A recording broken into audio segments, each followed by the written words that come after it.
राधे राधे सभी को। हम इंसान ना हमारे जीवन में आने वाली किसी भी प्रॉब्लम को दो एलिमेंट्स पे डालकर बहुत जल्दी फ्री हो जाते हैं। पहला है वक्त। हम कहते हैं अरे यार समय सही नहीं था, समय ने साथ नहीं दिया, चलो ठीक है। और दूसरी चीज होती है भगवान।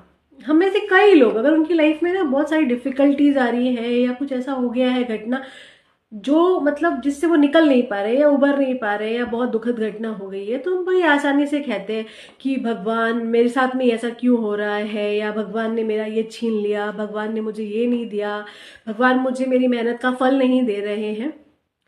और ये बड़ा आसान तरीका है क्योंकि भगवान तो आएंगे नहीं हमारे सामने ये कहने के लिए कि भाई मेरी गलती नहीं थी, तू मुझे ब्लेम कैसे कर रहा है। ठीक है, तो ये काम हम नॉर्मल इंसान, आम इंसान अक्सर करते हैं। वास्तविकता क्या है? क्या वाकई में भगवान जो है वो रिस्पॉन्सिबल होते हैं हमारे जीवन में आने वाली कठिनाइयों के लिए?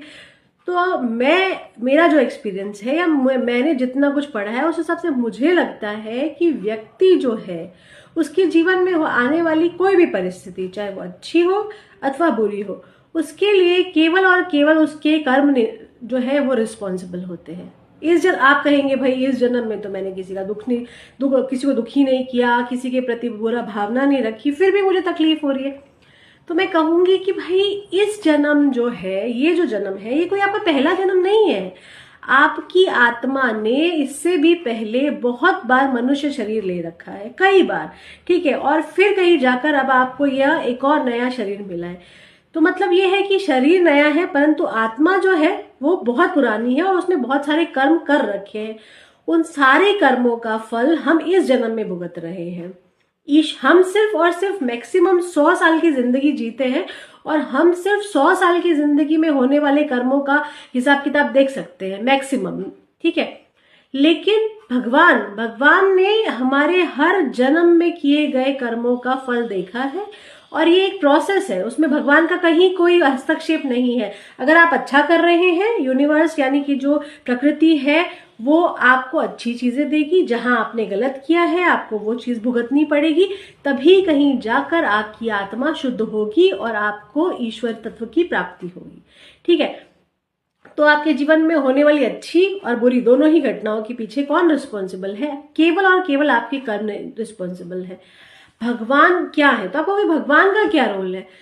तो भगवान का रोल सिर्फ और सिर्फ एक सपोर्टिंग एलिमेंट का है। भगवान आपके लिए हर वक्त हर एक क्षण उपलब्ध है। भगवान खड़े हैं आपके पीछे। जरूरत सिर्फ और सिर्फ इस बात की है कि आप भगवान को सच्चे दिल से पुकारें। ईश्वर आते हैं। फिर आप कहेंगे कि भगवान को मैं बुलाता हूं, मैं हर बार याद करता हूं और मुझे फिर भी कभी जो है कह सकते हैं उस तकलीफ से, उस प्रॉब्लम से मुक्ति नहीं मिलती। मैं कहूंगी कि नहीं।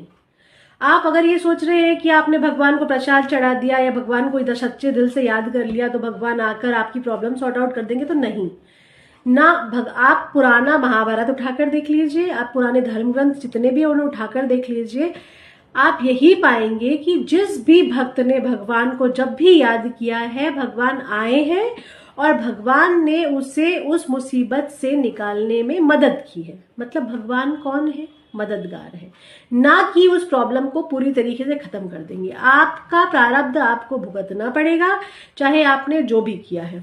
ठीक है, भगवान आपको आपके लिए सिर्फ ये करेंगे कि आप उस मुश्किल को बहुत ही आसानी से पार कर जाएंगे। आपको वो ताकत दे देंगे, आपको वो शक्ति देंगे जिसमें आप उस तकलीफ को सहन कर जाएंगे। लेकिन प्रारब्ध को परिवर्तित करना भगवान के लिए संभव है परंतु वो करते नहीं है, ये फिक्स है।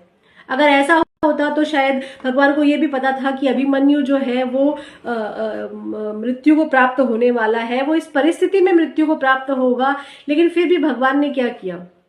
उसके प्रारब्ध को नहीं रोका। ऐसी बहुत सारी घटनाएं आप देख लीजिए। तो जब तक आप भगवान को, दो चीजें हैं, एक तो जब तक आप भगवान को दिल से नहीं पुकारेंगे भगवान आपकी मदद के लिए नहीं आएंगे। दूसरी चीज ये है कि भगवान आपकी किसी भी प्रॉब्लम के लिए, किसी भी दुख, किसी भी तकलीफ के लिए रिस्पॉन्सिबल नहीं है। आपकी तकलीफों की रिस्पॉन्सिबिलिटी केवल और केवल आपकी है। इसीलिए आपको दिमाग दिया गया है, इसीलिए आपको शरीर दिया गया है और मानव शरीर दिया गया है। ठीक है, तो अगर आपको मानव शरीर दिया गया है तो आपका कर्तव्य केवल इतना है कि अपने प्रारब्ध को भुगतिए, जो आपका गुजर गया उसको भुगत लीजिए। और अब जो है कोशिश करिए कि आपसे जाने अनजाने में कोई भी पाप ना हो। ठीक है, अनजाने में हो जाता है तो उसके कई सारे आपको मिले, उसके लिए कई सारे उपाय दिए गए हैं। व्रत कीजिए, प्रायश्चित कीजिए, ठीक है ना, गंगा स्नान कीजिए, बहुत सारी चीजें हैं। लेकिन जो है कोशिश कीजिए कि जानबूझ के कोई ऐसा कर्म ना किया जाए जिसकी वजह से आपको उस चीज की आगे जन्म लेना पड़े और आगे जाकर उस चीज का तकलीफ भुगतनी पड़े। ठीक है, ये एक कह सकते हैं कि जीवन जीने का एक तरीका है जो मुझे पर्सनली फील हुआ और मुझे लगता है कि मुझे आप लोगों के साथ में शेयर करना चाहिए। तो अगर आप लोगों को लगता है कि मेरी बातें सही है तो प्लीज़ मुझे सपोर्ट कीजिए, देखिए मेरे वीडियोस को और लाइक कीजिए अगर पसंद आते हैं तो। धन्यवाद।